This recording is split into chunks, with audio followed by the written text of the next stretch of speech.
Ay kinumpirma ni Interior Secretary John Vic Remulla, kasabot pala yung driver. Siya yung nakitang namatay, pinatay, di ba? Oo, sa yung driver Bulacan. ng pamilya, ng dinukot, binalita natin kahapon, yung 14-year-old na binatilyo na Chinese student ng British school, na kinidnap sa Taguig, hindi ba? Kasi hindi umuwi. February 20. Di ba? Hindi umuwi. Aba, ito, ang balita po ngayon, kasabwat pala yung family driver. Ano ba, 1 month pa lang ba yung driver? 1 month pa lang daw. Sa kanila? Okay, so kinumpirma nga po ni Secretary Remulla na kasabwat ng sindikato yung driver.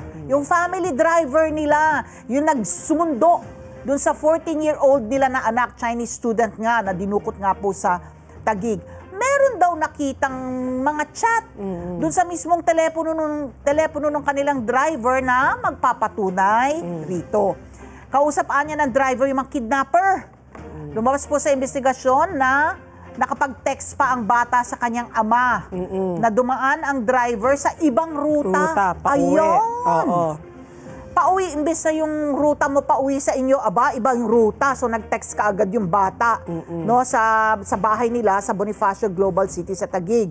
At natukoy rin na lumipat ang driver at ang biktima sa ibang sasakyan. So yun tinatanong natin. Na lumipat sa ibang sasakyan.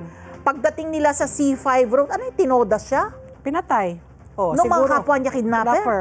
Sa sindikato. So, natukoy nga na lumipat yung driver at saka yung 14-year-old na biktima sa ibang sasakyan pagdating nila sa C5. At natagpuan ngang patay yung driver na yung kanya, napaka-ano naman, ba't hindi kinuha, naiwan yung cellphone, no? Baka Nagmamadali nga, dahil tinutugi sila, no? So, natagpuan na patay yung driver at kanyang cellphone sa loob ng sa ibang sasakyan sa San Rafael, Bulacan noong Friday, February 21. At isang buwan pa lang yung kapapasok pa lang pala nung driver na bilang family driver. Hinala po ni Secretary Remulla, bahagi talaga ng plano ng sindikato ang pagpatay sa driver. Eh di syempre tinanim din siya. Oo. No? At saka siguro baka kumanta. Together, Sunnet 25, Sunnet 25.